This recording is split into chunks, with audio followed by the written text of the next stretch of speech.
La masse molaire grand M. Premièrement, masse molaire atomique grand M. La masse molaire atomique d'un élément correspond à la masse d'une mole d'atome de cet élément.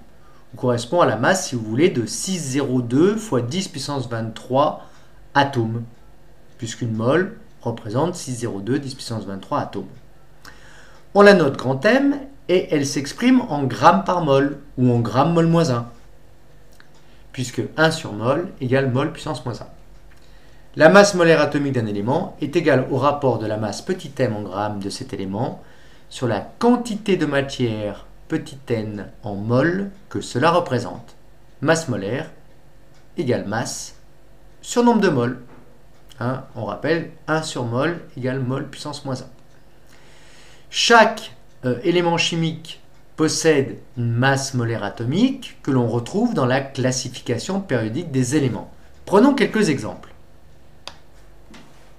La masse molaire atomique de l'hydrogène est de 1 g par mol. Cela signifie qu'une mole d'hydrogène pèse 1 g ou que 602 10 puissance 23 atomes d'hydrogène pèsent 1 g. Elle sera notée grand M pour masse molaire, grand H pour l'élément hydrogène, MH égale 1 g par mol. La masse molaire atomique du carbone est 12 g par mol. Cela signifie qu'une mole de carbone, ce gros paquet de 602 10 puissance 23 atomes de carbone, pèse 12 g. Elle sera notée grand MC égale 12 g par mol, ou 12 g mol moins 1.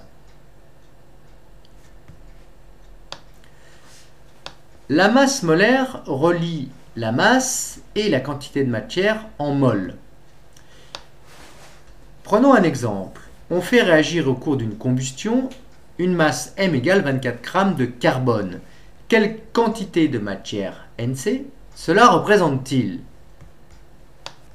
Premièrement, on écrit l'expression littérale, c'est-à-dire masse molaire du carbone égale masse de carbone sur la quantité de matière de carbone. La quantité matière de carbone est donc égale à la masse de carbone sur la masse molaire de carbone. Vous ferez votre produit en croix, c'est-à-dire 24 g divisé par 12 g par mol, ce qui nous fait 2 mol.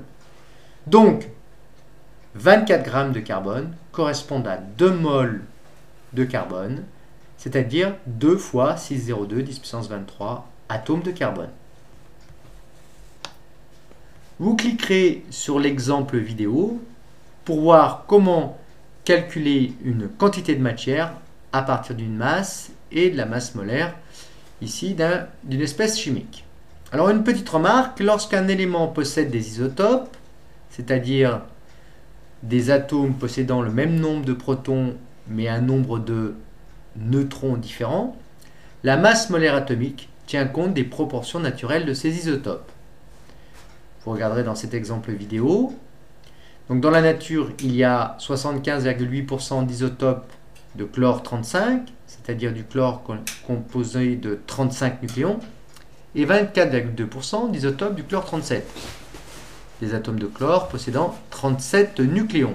Et bien la masse molaire du chlore, tient compte des proportions de chlore 35 et de chlore 37 pour calculer la valeur numérique de cette masse molaire du chlore.